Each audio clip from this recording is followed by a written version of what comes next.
What is up, YouTube? Uncommon Ramen here.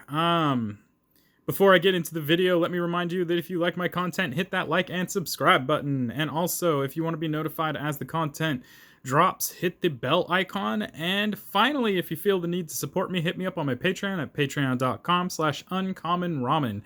Capital U, capital R. I do all this in my free time, so any amount of support can help me bring more of this content to you more often.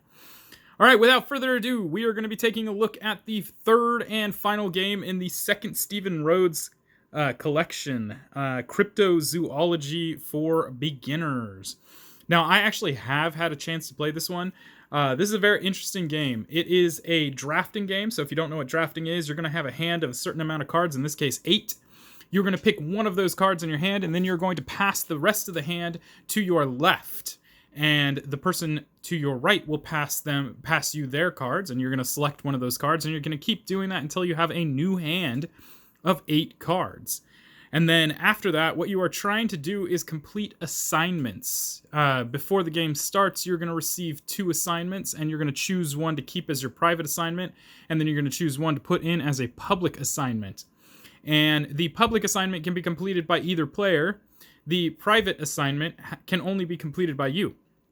And the assignments are pretty simple. Some of them say just have 4 red cards. Some of them say, have 3 Nessie icons, so on and so forth. So essentially what you're doing is you're collecting cryptids, and you're doing it in such a way as to give you a strategic advantage to allow you to basically get more points than your opponents via little secret victory point chips, as well as the assignments themselves. So we'll take a look at the back of this box here.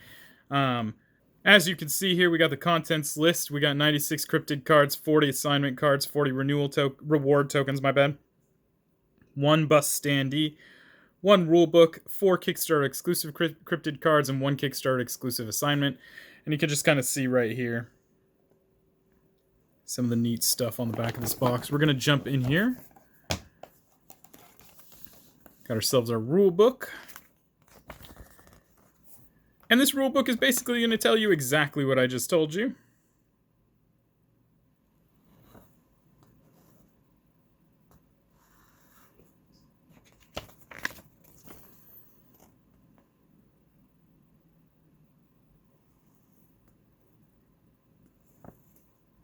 Basically, you have 3 rounds to beat your friends. And since it's a draft, it makes this really interesting. The other thing is that your personal assignments are not a secret. You have to reveal those before the draft begins, so your opponents know what you're looking for, and likewise, you know what they're looking for. So you can start out by trying to really, basically counter draft them before they have an opportunity to complete assignments and so on and so forth. Just basically making it as much in your favor as you possibly can. The reward tokens are kind of busted because the lowest value on a reward token is a 3, up to a 6. You'll see here that going with a Mothman strategy is actually a very much legitimate way of winning this game. You know what? We'll start with the standee because, hey, Cryptozoic. So this one's cool because this one is not a Kickstarter exclusive standee. This one comes with every copy. And the reason behind it is because this is the indicator as to who the start player is. And actually, for that matter, who the active player is. The active player will always be the person who ended the round with the least amount of points, I believe, via assignments, or something to that effect. I don't remember exactly. We got ourselves our victory point chips. We're going to look at those really quick, especially considering last video I forgot to show off the sacred bread chip, the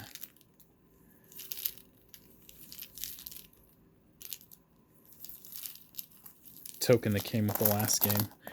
So these have different values on each side, and you can see in the rule books the total amount of each different value in here. But they range between 3 and 6, and there are obviously more 3s than there are 6s. But again, because we know that the lowest value chip in here is a 3, we can make a valid choice that doing a Mothman strategy could still net you quite a few points. So these are the assignment cards. We'll show you the back here. They're going to basically say assignments down there. And essentially, they depict the different assignments that you can have. This is assignment number 19, and in order to complete this one, you have to have 3 blue cards and 3 Nessie cards. And if you complete it, you get 4 points at the end of the game. And that is how all of these are going to be. Assignment 40, you have 3 monster hunters, and 4 blue cards, 5 red cards. Some of these will have some extra here, so you'll see right here it says, and at the end of the round, choose one, gain 1 chip, or keep 1 red card for the next round. Especially if you're going Mothman strategies, keeping cards through to the next round is actually pretty good. And actually, really, for that matter, any kind of strategy that focuses around specific cryptids, or I guess really colors, it's really good.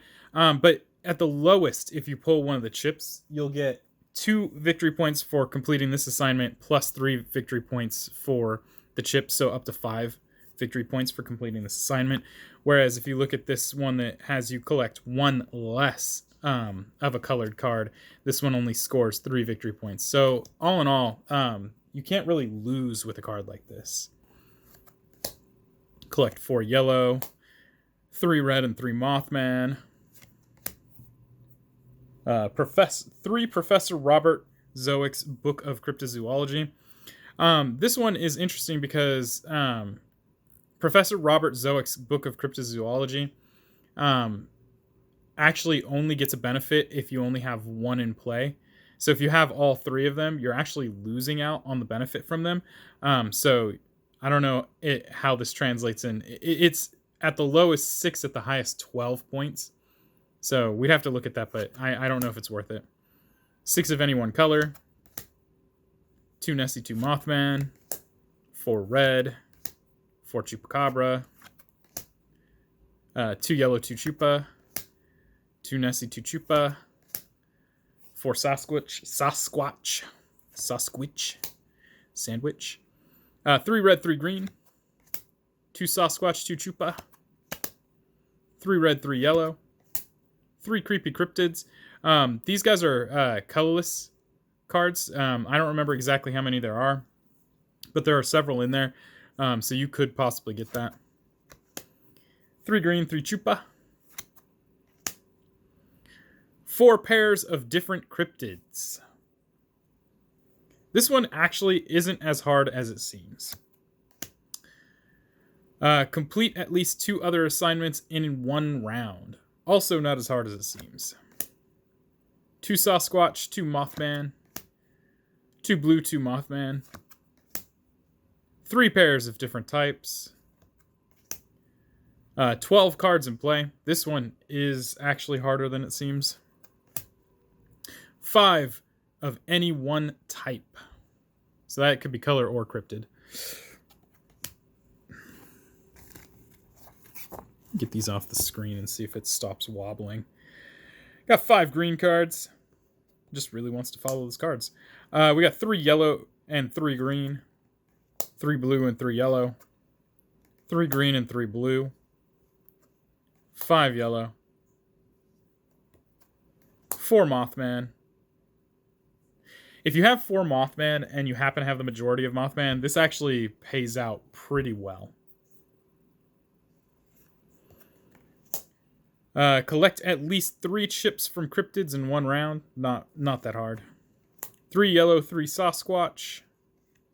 2 green, 2 Sasquatch. 4 green. 5 blue. Meet the requirements for an opponent's incomplete assignment. Oh, so if they have a private assignment, you can actually steal it from them, which is kind of interesting. 2 red, 2 Nessie.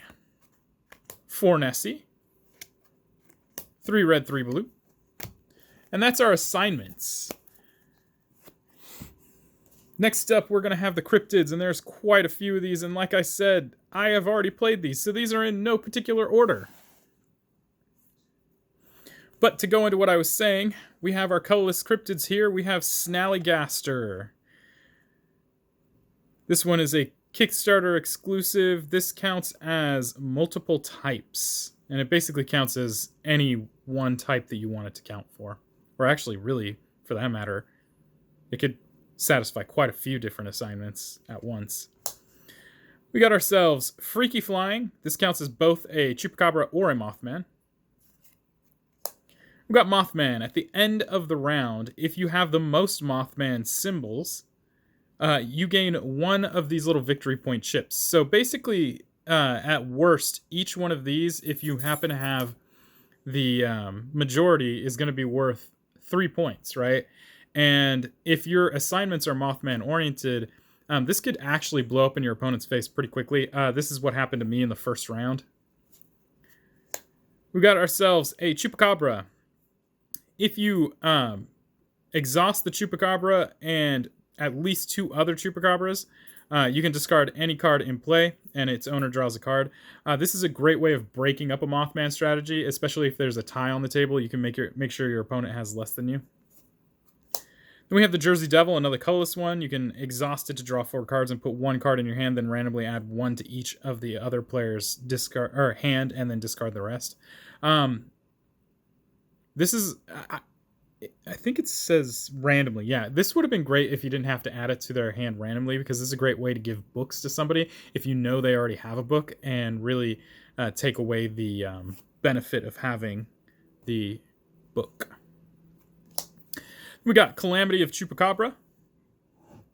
Again, this one is, well, this one's a little bit different. So you can exhaust this and 2 other Chupacabras to take an opponent's card in play and put it into your hand, then they draw a card. So again, breaking up that Mothman strategy, or for that matter, if you have anything where you're 1 short on a specific cryptid, you can take the cryptid away from your opponent to play it on your side to get the assignment complete. Just a really cool card.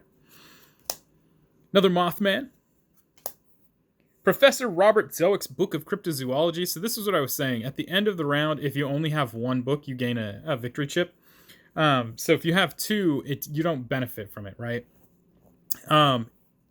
Assuming you only have 1, you only get 1 victory chip. If you have 3, you can get up to 2 if you complete the assignment. So it's kind of not worth it, especially considering that the books are... I don't think there's that many in here. So I don't know how likely it is to get 3 of them. We got Nessie. If you exhaust Nessie in one of the cards, you get to draw a card. We got the Monster Hunters. If you exhaust the Monster Hunters in one of their Monster Hunter, you gain an assignment. We got Riddle of Nessies. If you exhaust this in one of the Nessie, you get to look at the top 2 cards of the Cryptic deck, draw 1, and discard the other, which is super good. Especially if you're trying to complete assignments. Another Monster Hunter. Got Sasquatch. If you exhaust, my bad. This and 2 other Sasquatch, you gain 1 victory point chip.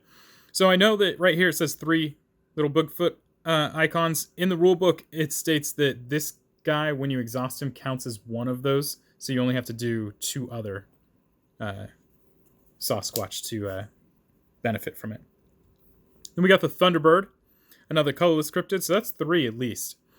You can exhaust this to gain 2 assignments, then place 1 of your private assignments in the public assignments area, so you can switch up your assignments, especially if it's not working out for you. Another Chupacabra. Another book.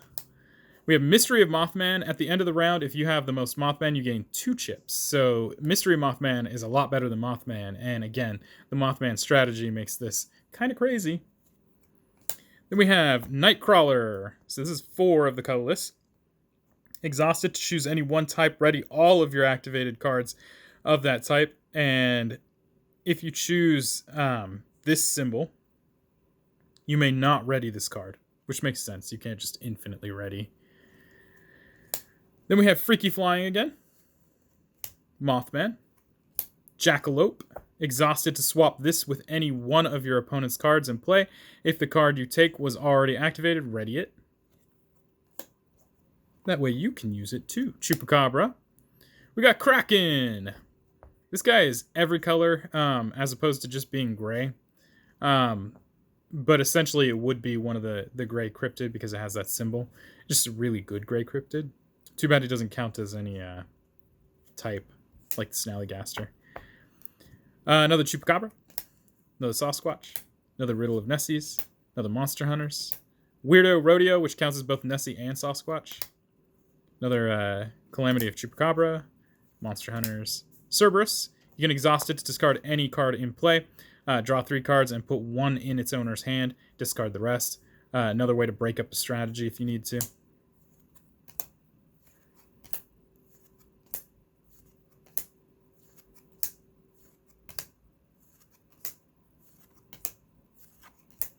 We got ourselves a Siren. Exhaust it, discard your hand, and draw the same number of cards. This is actually really cool if your hand just straight up didn't synergize. If you manage to have this and the remaining cards in your hand doesn't manage to complete any assignments, then get rid of them. Another Chupa, Weirdo Rodeo, Mothman, Nessie, Chupacabra, Weirdo Rodeo, Sasquatch, Monster Hunters, Nessie, Riddle of Nessies, Nessie, Chupacabra, Mystery of Mothman, Freaky Flying, Nessie.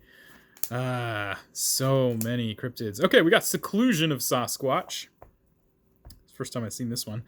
You can exhaust it and 2 other Sasquatch to gain 2 chips, then return any one of your chips. Once you get it, you can look at it so you know what the point values are, so you can get rid of your lowest point value.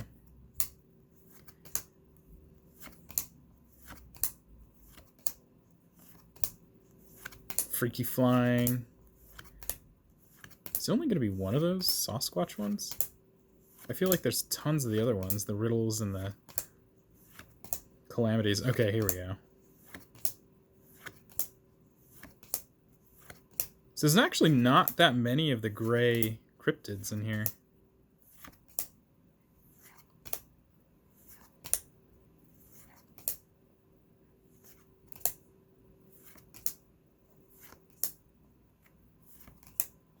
I like that it's a beach closed, but very, very misspelled. Another Seclusion of Sasquatch. Mystery of Mothman. There's tons of Mystery of Mothman, but there's not so many of the Seclusion. And there you go. So those are your cryptid cards. You can tell the difference between them and the assignments because they're just going to have this this very generic black background to them. But that is Cryptozoology for beginners. You're just trying to complete assignments and get more points than your opponents within 3 rounds. And there are tons of ways to interact with your opponents as well as to fix your hand and so on and so forth to make it a little bit easier for you to complete your assignments. And yeah, that is Cryptozoology for beginners. The final of the 3 new games in the second Steven Rhodes collection. And guys, if you have any questions or comments, leave those down below, but let's keep it positive. I'll be removing any negative comments. And until next time, peace.